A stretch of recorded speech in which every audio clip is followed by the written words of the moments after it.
Charlie, j'espère que vous allez bien, on se retrouve pour une nouvelle vidéo.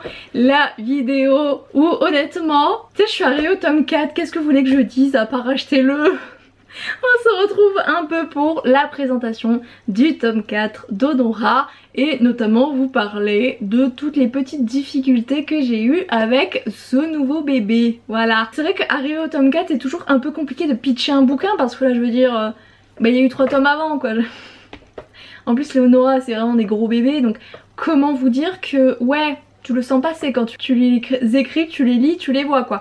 Il s'est passé plein de choses donc je ne vais pas réellement vous pitcher. Cependant je vais faire un petit rappel de l'état des lieux, hein, c'est-à-dire que on s'est arrêté pile au moment où Onora a tué Alexia. Voilà, qui devait épouser Warren, donc pendant la cérémonie de mariage, au moment où il voulait se taillader, hein, ce taillot. Et ben le grand prêtre de la Sora est arrivé et pour sauver Darius, Onora n'a pas eu d'autre choix, Darius étant un de ses loups-garous, je le rappelle, puisque elle est réellement devenue une alpha, ça c'était dans le tome 2. Donc elle va s'échanger avec Darius, elle va discuter avec le grand prêtre pour savoir un petit peu qu'est-ce qu'il fout là ce con. Et là Warren ouvre la porte en hurlant qu'il va la tuer, because elle a quand même tué sa future femme, hein, sachant qu'il n'avait pas divorcé d'Onora, donc c'est quand même un petit salopard, hein. Plus que salopard franchement. Et elle va lui sortir que ça tombe bien parce qu'elle veut divorcer et le tome 3 se terminait là-dessus. Je laissais quand même pas mal de suspense, je vais pas vous le cacher que quand j'avais imaginé ce tome 3, Onora devait être au fond du trou et le tome 4 devait commencer en fait sur le fait qu'elle soit emprisonnée, que Warren lui rend visite. Dans l'idée que j'avais du tome 4, Alexia n'était pas morte, pour vous dire, et surtout elle n'est pas en position de faiblesse, c'est à dire qu'elle n'est pas du tout emprisonnée, elle n'est pas du tout enchaînée à un mur Keblo, elle est totalement libre de ses mouvements. À la base que Warren la sauve de sa prison, un peu parce qu'il avait pitié d'elle, qu'il l'aide en fait à s'enfuir, qu'il s'enfuit avec elle un peu bon gré. Là j'aurais trouvé un moyen de rendre ça légitime, de faire en sorte qu'il se rende compte qu'elle va extrêmement mal et de l'aider finalement à se relever et à s'en sortir. Au final j'ai totalement changé la fin du tome 3, tellement imaginé la fin du tome 3 et c'est toujours un peu bizarre, c'est un peu un deuil à faire de... À chaque fois que j'ai imaginé des scènes de mes romans, ça ne s'est jamais passé comme je l'avais en tête parce que la manière dont j'ai amené cette scène me force à prendre certaines décisions et donc à changer l'idée que j'en avais dans ma tête et c'est ça à chaque fois chez moi. Donc au bout d'un moment bon, tu fais ton deuil et surtout je trouve que cette nouvelle version de la fin du tome 3 est exceptionnelle. Dans tous les cas il devait y avoir le grand prêtre de la Sora, ça je me souviens. Onora ne devait pas avoir cette vibe de bad bitch tu vois, de nana qui finalement est là en mode vous avez essayé de me baiser la gueule un nombre incalculable de fois, bah cette fois c'est moi qui vais prendre le contrôle. Elle devait être au fond du trou et absolument pas hein. Onora c'est une reine hein, donc elle va extrêmement bien et puis elle a enfin regardé la réalité en face, c'est l'avantage aussi et c'est ce qui a été amené dans le tome 3. Warren en fait l'aime et la déteste en même temps. Il est incapable de reconnaître tout ce qu'elle a fait, elle est un peu l'image même de sa faiblesse et ça il ne peut pas le supporter. Il la déteste et c'est aussi pour ça que quand elle est sous sa forme de Ona ça passe aussi bien parce qu'elle n'est pas Onora. Donc tous ses bons côtés elles ressortent sous cette autre personnalité, cet autre rôle. Et lui a beaucoup plus de facilité à aller vers Ona parce que finalement il ne voit pas Onora en face. J'adore vraiment ce que le tome 3 dégage et j'adore la fin. Honnêtement quand j'ai écrit la fin je savais pas du tout que je voulais partir sur ça, je vais pas vous le cacher, je l'ai fait à l'impro hein. Et c'était tellement parfait. J'ai terminé, je me suis dit bah j'en ai chié ma race pour l'écrire mais franchement elle est cool. Du coup bah, le tome 4 a toujours cette vibes là un petit peu. Bah il faut que je fasse en sorte qu'ils finissent ensemble.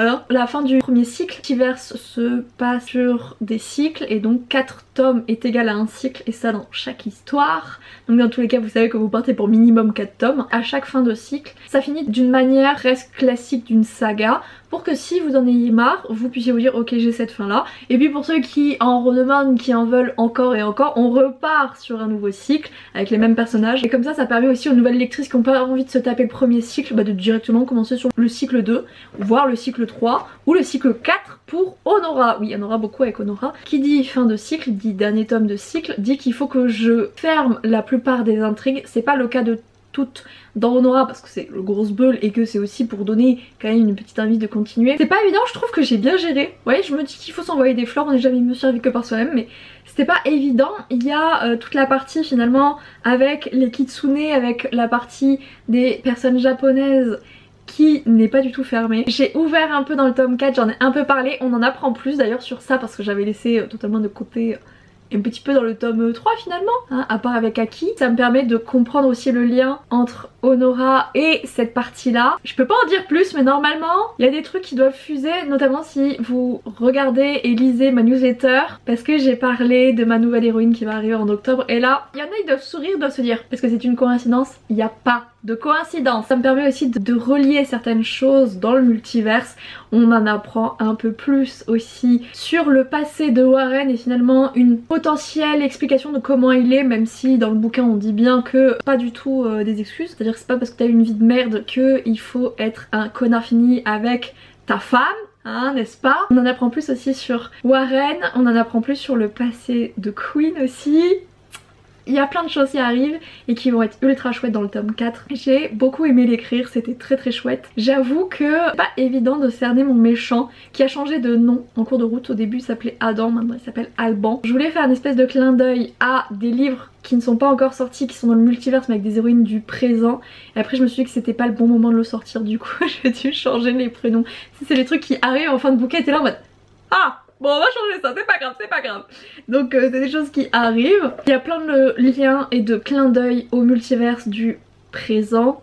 Il y en a je pense qu'elles vont crier, notamment si vous avez lu et vous êtes à jour sur le tome 2 d'Artemis. Il y en a vous allez crier, je le sais déjà.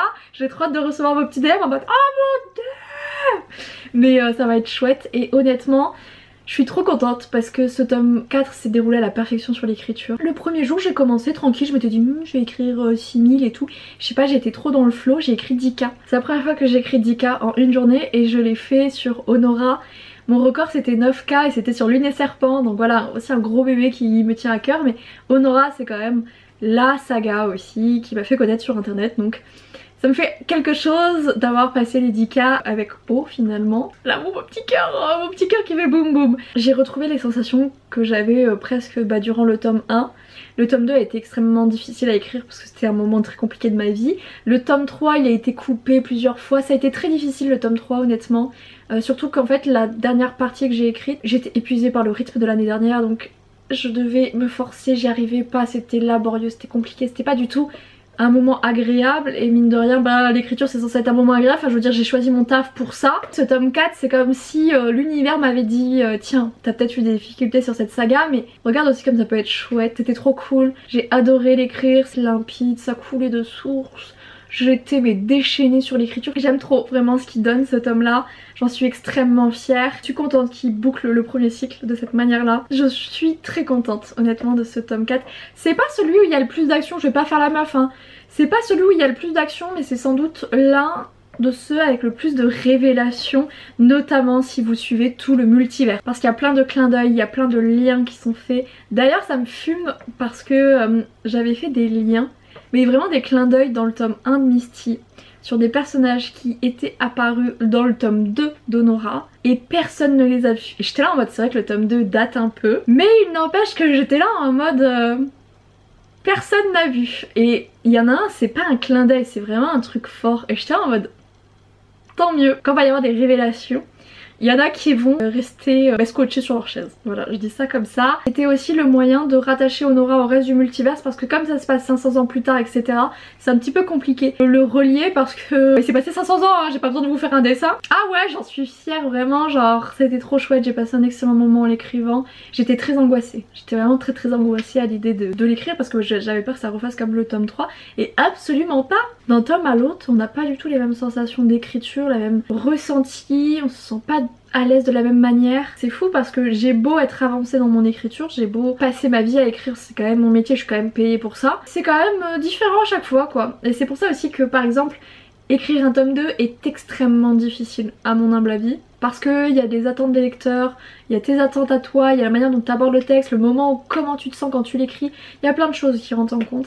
Et c'est vrai que pour Honora, c'est quand même une série très très chère à mon cœur, histoire préférée de beaucoup de mes lectrices, et c'est toujours un peu compliqué pour moi parce que même avec des nouveaux bouquins que je trouve mieux, 4 fois mieux écrits qu'Honora, ça reste pour certaines Honora le the best, les goûts, les couleurs, etc. En tout cas je suis très contente de terminer le cycle 1 sur ce tome 4. Alors il y a trop de trucs qui vont être chouettes, je peux rien vous dire, j'ai pas envie de vous spoil, j'ai vraiment envie que vous rentriez dans l'histoire comme d'habitude, juste en étant heureux de commencer la suite quoi. Et j'ai trop hâte de recevoir vos petits DM, vos petits messages en mode qu'est-ce que tu as fait? mais c'était pas prévu comme ça.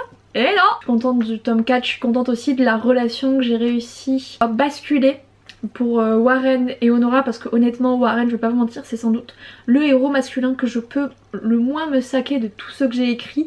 Généralement j'écris quand même des personnages masculins qui ne sont pas toxiques, mais Warren c'est un de mes plus vieux aussi, en tout cas de manière éditée, et donc il est détestable au possible parce que c'était une longue saga, je voulais que ça fasse durer l'histoire d'amour, mais c'est vrai que c'est pas évident.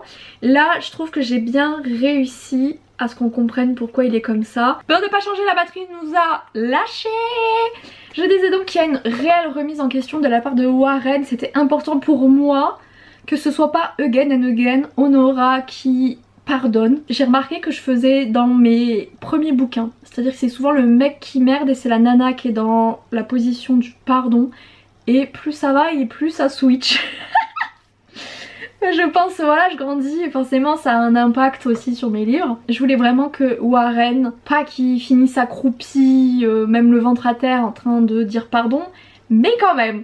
Et je pense que c'est mine de rien ce que j'ai réussi à faire. En tout cas je trouve que ça paraît logique, ça paraît sensé qu'elle lui accorde une énième et dernière chance. Il y a un truc que je peux pas vous dire mais qui apparaît vers la fin du livre. Si je devais respecter qui je suis actuellement, je ne ferai pas finir Honora avec Warren, je ferai finir Honora avec Queen. Le problème c'est que Honora n'a jamais été prévue pour finir avec Queen. Queen va finir avec quelqu'un d'autre, que je peux pas vous dire, je peux pas vous dire plus que ça. Honora n'est pas sa destinée, c'est quelqu'un d'autre. Ça a été un peu compliqué, même moi, de faire mon deuil. Je pensais pas honnêtement tomber autant amoureuse du couple un peu Honora Queen.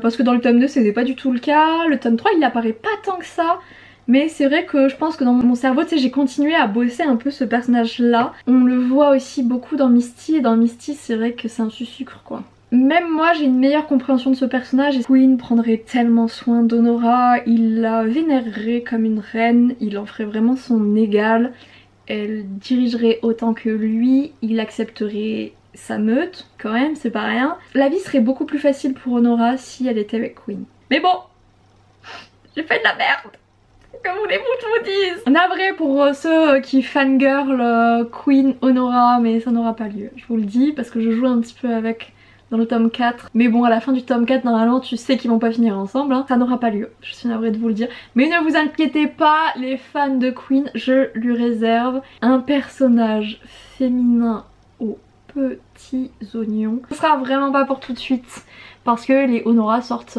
une fois par an. On en saura plus sur Queen Again dans la partie avec Misty, tout simplement parce qu'ils sont meilleurs amis. Si vous voulez voir Queen, beaucoup plus Queen, il faudra suivre les aventures de Misty du coup. Et en plus c'est trop chouette, dans le tome 2 de Misty, il y a Artemis qui fait son apparition. Ça va être trop cool. Vraiment j'ai trop hâte d'écrire Misty. Là je suis du coup sur mon héroïne d'octobre, donc mon héroïne franco-japonaise. Et après je vais passer à Misty, mon petit bébé. J'adore cette héroïne et c'est la préférée en plus de Cécile, donc ma correctrice. Ouais, j'ai trop hâte. Donc écoutez, hein, là pour l'instant on est en train de faire la communication d'Honora, on va en profiter pour rester sur Honora. J'espère qu'il vous plaira en tout cas et que ça fera une jolie clôture de cycle.